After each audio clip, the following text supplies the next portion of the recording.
Kisah para selebriti yang banting setir terjun ke dunia politik sepertinya tidak pernah selesai dibahas, apalagi mereka yang gagal melangkah ke Senayan pada pemilu baru-baru ini.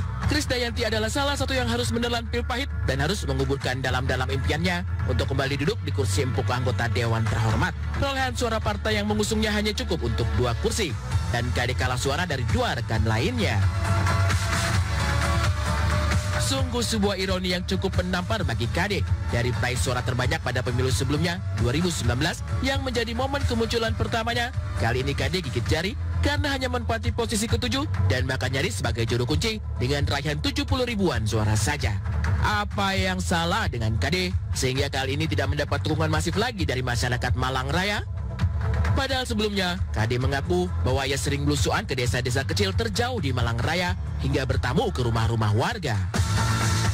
Puas sekali gitu loh, saya sampai samperin ke daerah-daerah yang memang orang selama ini, jadi mungkin kalau orang Jawa bilang begitu, saya samperin rumahnya dan kita pilih rumah yang paling sederhana, supaya orang tahu bahwa memang saya memberikan perhatian ke semua lapisan, dan mereka tuh kalau bahasa Jawanya tuh ketenggengan gitu, setengah-setengah nggak percaya gitu loh, bahwa ya alhamdulillah saya udah dikenal sama masyarakat di situ.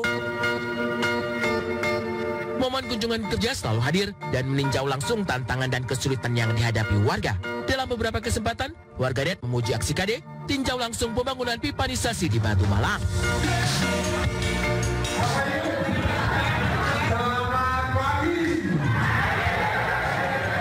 Alhamdulillah saya bersama-sama orang-orang yang sudah banyak sekali membantu dalam hal pembangunan pipanisasi di program padat karya kami, ya ini di Ororombo.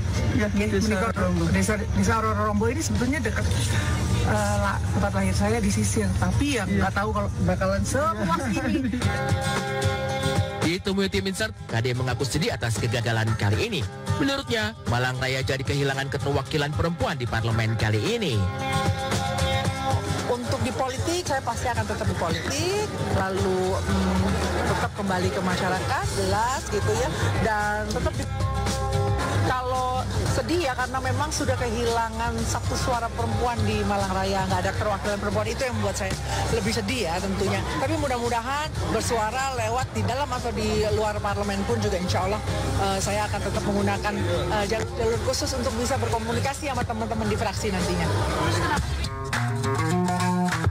Hanya saja, entah kenapa kegagalan Kade kali ini menuai berbagai reaksi warganet. Selain berempati, ada juga suara sumbang yang menyebut Kade bisa jadi sedih karena keran rezeki dari pendapatan anggota dewan yang nilainya miliaran rupiah per tahun tiba-tiba mampet total. Gaji di DPR banyak. Miliaran kan dalam 1 tahun bisa terima sekitar 2 lebih sekian. Tapi kan bagi seorang Krisdayanti itu kalau sekali konser dulu itu bisa berlipat-lipat gitu. Iya. Nggak merasa menyesal kehilangan banyak pendapatan gitu, apa bahasanya gitu. Itulah ya Pak yang tadi dibilang bahwa kita tuh udah jadi etalase berdiri sebagai di etalase publik, yang publik menilai saya sekarang dalam 2 ruang.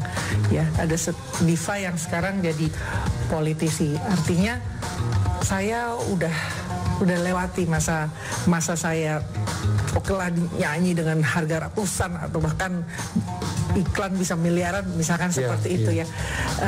Cuman ini jadi wilayah pengabdian saya yang lain dalam bidang politik ini.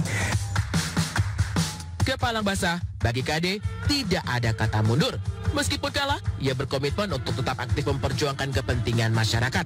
Namun semangat ini oleh beberapa pihak justru ditafsirkan sebagai bagian dari strategi Kade yang kabarnya akan maju dalam bursa pilkada pasca gagal sebagai caleg.